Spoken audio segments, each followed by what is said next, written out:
Bonjour chers auditeurs de l'ODJ Média, notre chroniqueur de l'ODJ, Ahmed Nagy, partage son avis et sa réflexion, dans un article qu'il a intitulé « La solution à deux États, dont Israël ne veut pas », qu'on écoutera ensemble dans ce podcast. Notre journaliste ouvre sa réflexion de la manière suivante. Israël a été fondé par des sionistes laïcs, majoritairement des Ashkénazes. Serait-elle détruite par des sionistes religieux, à forte proportion de séfarades? Depuis le début de la nouvelle guerre de Gaza, entamée le 7 octobre suite à l'attaque du Hamas, plusieurs voix au sein de la communauté internationale se sont élevées pour appeler à une solution à deux États, pour résoudre définitivement le problème palestinien et ramener la paix au Proche-Orient. S'il est un sujet à propos, duquel les deux pôles opposés à l'échelle mondiale, à savoir les États-Unis et l'Union européenne, d'un côté, la Russie et la Chine, de l'autre, expriment la même position, du moins publiquement, c'est bien celui de la création d'un État palestinien à côté de celui d'Israël. Cette solution ne serait, d'ailleurs, que la stricte application du droit international. Le 29 novembre 1947, l'Assemblée générale des Nations unies avait adopté la résolution 181, votée à une large majorité, qui appelait à la partition de la Palestine géographique en deux États, ceux de la Palestine et d'Israël. Même si la dite résolution n'a pas une valeur juridique contraignante, puisqu'elle n'émane pas du Conseil de sécurité de l'ONU, elle n'en est pas moins demeurée, depuis lors, comme une référence dans tout débat sur la résolution de la question palestinienne. Israël n'a, toutefois, jamais voulu s'y astreindre. Notre chroniqueur enrichit son discours de la manière suivante. Divagation biblique s'appuyant sur la Bible, plus précisément les livres de la Genèse et de l'Exode, entre autres, dans l'Ancien Testament, comme s'il s'agissait d'un cadastre, les sionistes ont toujours cherché à réaliser Eretz Israël, le grand Israël. Ces frontières bibliques s'étendent du fleuve d'Égypte à l'Euphrate. Les dirigeants des États arabes voisins d'Israël font semblant de l'ignorer, jusqu'à ce qu'ils se le fassent rappeler, un jour, par des colonnes de chars israéliens. À la tête d'un gouvernement d'extrême droite, Benjamin Netanyahou s'est même récemment permis d'accuser une fin de non-recevoir à une demande de l'administration Biden allant dans le sens de la solution à deux États.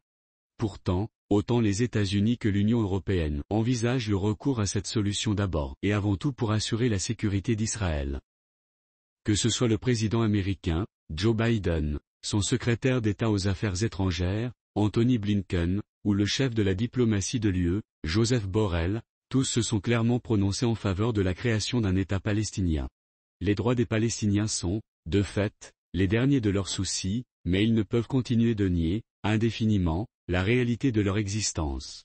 Nous ne nous contenterons pas d'une victoire absolue, cela entre en contradiction avec l'idée de souveraineté palestinienne.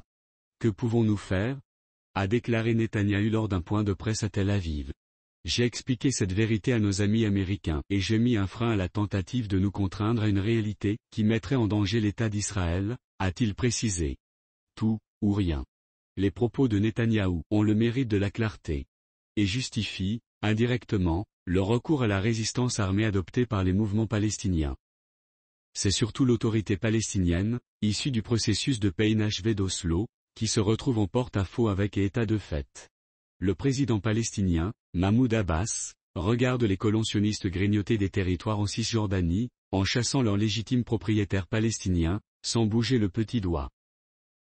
L'auteur conclut son article en ces mots.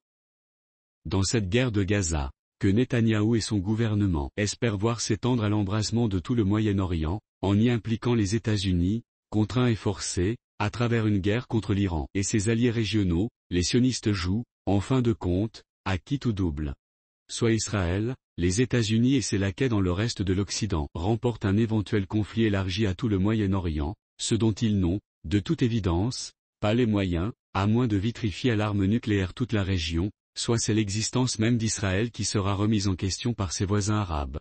Il est nécessaire de garder en considération, pour une meilleure perception globale du sujet, que même les dirigeants États arabes, qui entretiennent des relations avec Israël ne peuvent se permettre de laisser les sionistes radicaux réaliser leurs ambitions, parmi lesquelles la reconstruction du temple de Salomon, qui nécessite la démolition de la mosquée d'Al-Aqsa. Leurs opinions publiques ne le leur pardonneraient jamais. Israël a été fondé par des sionistes laïcs, majoritairement des Ashkénazes. Serait-elle détruite par des sionistes religieux, à forte proportion de séfarades? Le refus d'Israël de la création d'un État palestinien réellement souverain, avec restitution des territoires spoliés, C'est, en définitive, le pari risqué du tout ou rien. Rédigé par Ahmed Nagy.